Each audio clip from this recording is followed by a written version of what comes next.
Hey everyone, it's Ellen, and today I wanted to talk to you guys about something that I've been getting a lot of requests for, which is how to transition between chords faster. So let me go ahead and get into it.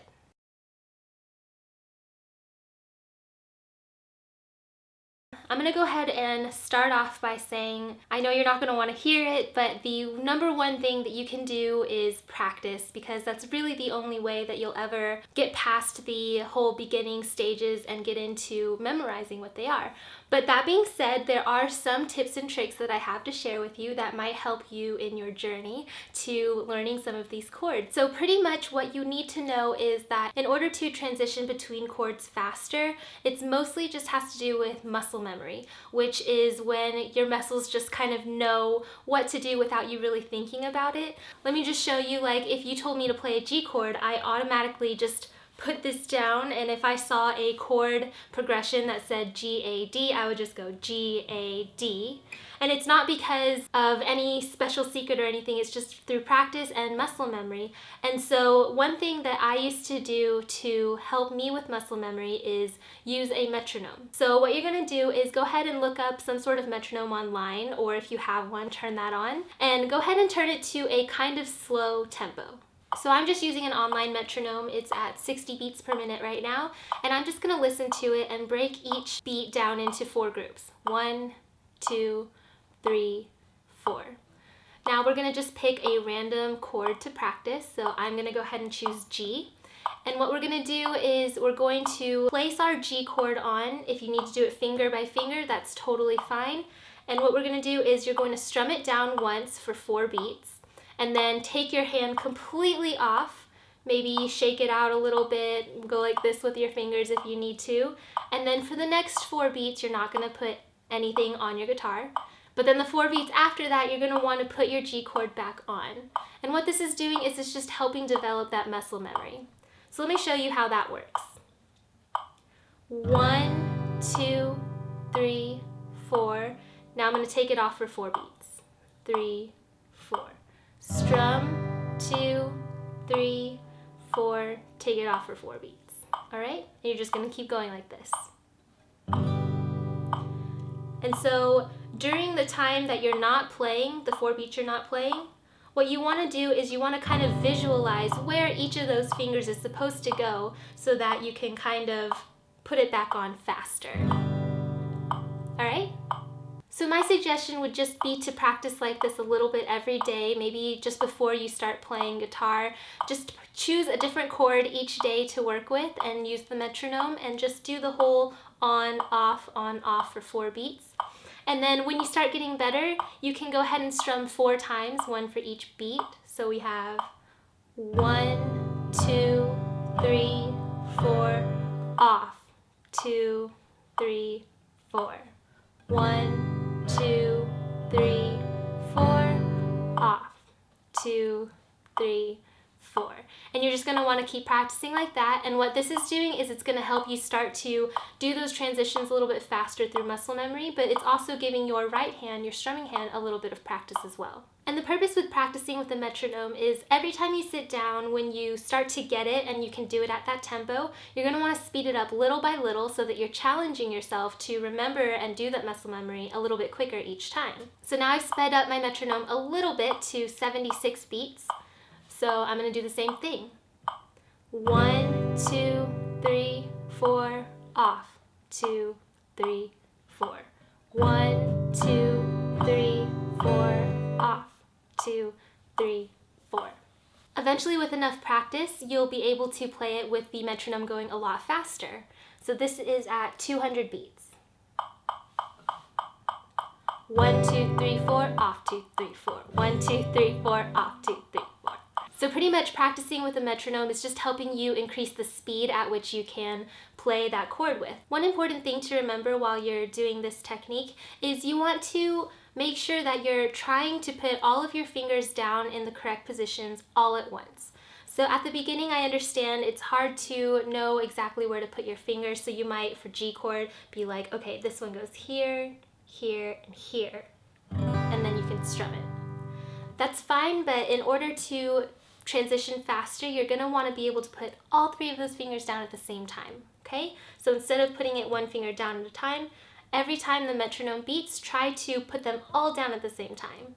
1, 2, 3, 4, off, 2, 3, 4, all at once, okay? And so right now I'm just teaching you muscle memory for one specific chord. But if you want to practice transitioning between chords, I also have a few more tips that I'd like to share with you for that. Alright, so now as far as transitioning between different chords, I have a few tricks to tell you about. So the first one I always mention to people is whenever you're going from one chord to the other, look first to see what fingers are the same and which ones are different, because this will save you a lot of time if you realize you only have to change like 1 or 2 fingers. So for example, if you put a C chord on, your fingering looks something like this. Okay, so if you strum your C chord and then you completely take your hand off and then say the next chord is A minor, you're gonna have to go back and put each finger on and then play A minor, okay? But if you look at the fingering, they're very similar. C is like this and A minor is like this. So notice what I'm doing is instead of taking my entire hand off between chords, I'm only moving my third ring finger, because if you notice, that's the only finger that changes between C and A minor. So I play C, I'm only moving my ring finger to where it needs to go, A minor. C, A minor. And that's just one example. A lot of chords are like that. Let's say like G and C add 9. You're only moving the top 2 fingers. If you were to do this and then take your hand off, it would take a lot longer to put all 4 fingers back on. So always look to see between the 2 chords you're transitioning between if there are any similarities in the fingering, because if there are, you want to go ahead and keep those fingers on. Alright, another tip I have to share with you is whenever you're transitioning between chords, you're going to want to build from the bottom to the top. Okay? Because whenever you play any chord, the bottom note is always going to be like that bass line chord. So let's just say we have the chord progression D, G, A, D. D, G, A, D. That bottom note is always going to be like the bass line note. So we've got D, G, A, D. And the reason I'm telling you this is because if your fingers need a little bit more time to find where they're going, just make sure that the bass line note is at least in its place. So again, if we have our pattern D, G, A, D, D, G, A, D, go ahead and make sure that the bottom finger is on before you worry about the other fingers if you have to place them one on one. And this is something that I, to this very day, still do. In this progression, you'll see that whenever I play my G chord, I always put these 2 fingers down and I forget about my third until the last minute, kind of, and then I'll put it down.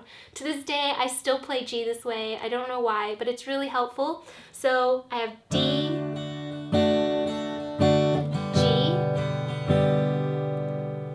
so I'll zoom in so you guys can see that again. I've got D, G, and if you noticed, this ring finger took a lot longer to get to where it was going than these 2 fingers. And that's totally okay because the ring finger is one of the last notes that you're playing. Because when you're strumming from the top down. So that means you want to have the top notes prepared sooner than the bottom ones. So if you guys need to be like that as well, just make sure that you're building your chord from the bottom to the top so that you have a little bit more time to place your fingers down and you have that bass line at least set.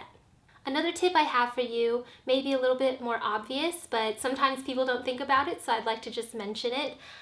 You want to make sure that your fingers are not moving away from the fret. So they're trying to stay as close to the fretboard as possible. So for this example, I'm going to go ahead and do the chord progression G, C add 9, E minor 7, and D suspended.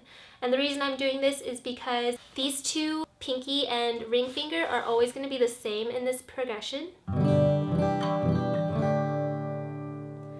And what I'm going to show you is whenever I'm moving these first 2 fingers, they're barely moving at all. So I've got my G chord, and then when I switch to C add 9, it's not like you're completely taking them off and jumping and going really far away from the fretboard. You're going to keep your fingers as close to the fretboard as you can. So G, C add 9. They're barely even moving. And you'll see a lot of really great guitar players out there. It'll look like when they're playing that they're not even moving their hand that much at all, and it's because they're really not. You're just going to keep your fingers as close to the fretboard as you can. Okay? And then the last little tip I have for you is with your right hand. So a lot of people don't really think about it when you're practicing your left hand transitions, but eventually you're going to want to do a strumming pattern while switching chords. So it's important to keep your right hand moving while you're practicing. So let's go back to the D, G, A, D chord progression. I'm going to do a simple strum with my right hand. Down, down, up, down, up, down.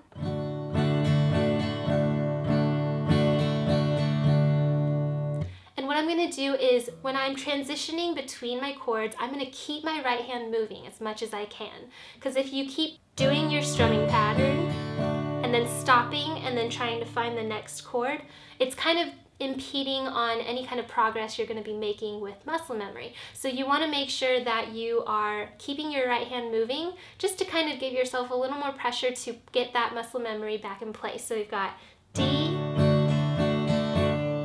G,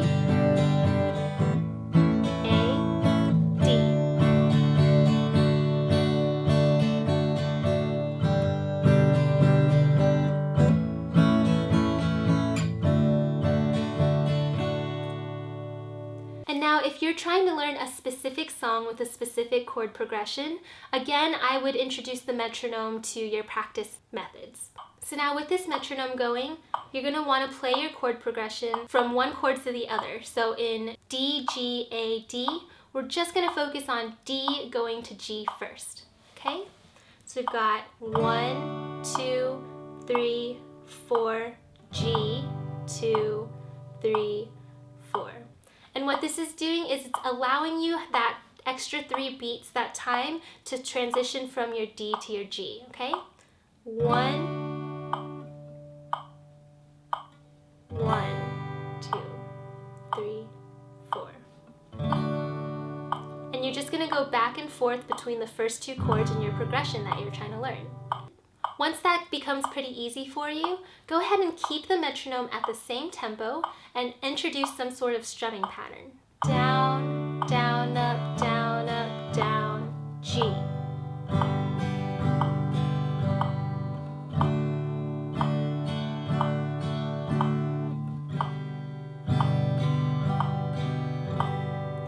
And I'm using some of the same tips that I told you earlier.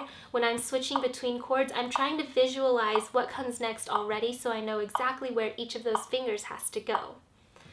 Alright, and so when you get your first 2 chords down, then you can go ahead and introduce the next chord in the progression. So in my case, it's D, G, A. And now I'm going to do the exact same thing. I have D, 2, 3, 4, G, and now this time I'm going to go to A, okay? And you're just going to practice those 3 chords now. And again, don't do any strumming pattern, just play it once on the downstroke so that you have time to think about where your fingers go. 1, switch, 1, 2, switch, 1, 2, 3, 4. Okay? And then again, once you get that down, go ahead and introduce that strumming pattern back in. 1, down, up, down, up, down, switch, down, up, down, up, down, switch, down, up, down, up, down. And then from here, I just have to go back to my D chord. So I'm going to do the same thing. I'm trying to practice going from A to D now. So we're going to just do 1 downstroke on the first of each measure. Down, think about what comes next. Play it, think about the next chord. And then prepare D again.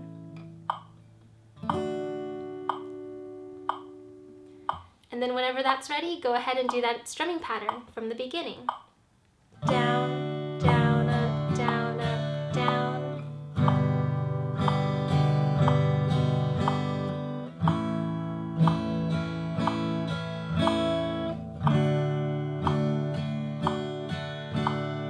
And Now the important thing to remember is that you want to be able to play the strumming pattern with the chord transitions at a slow tempo before you use the metronome to start speeding it up.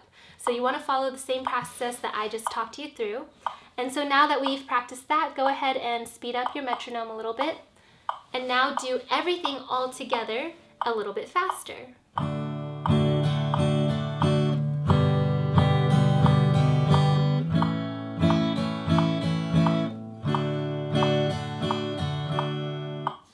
And then eventually you'll be able to play it really super fast.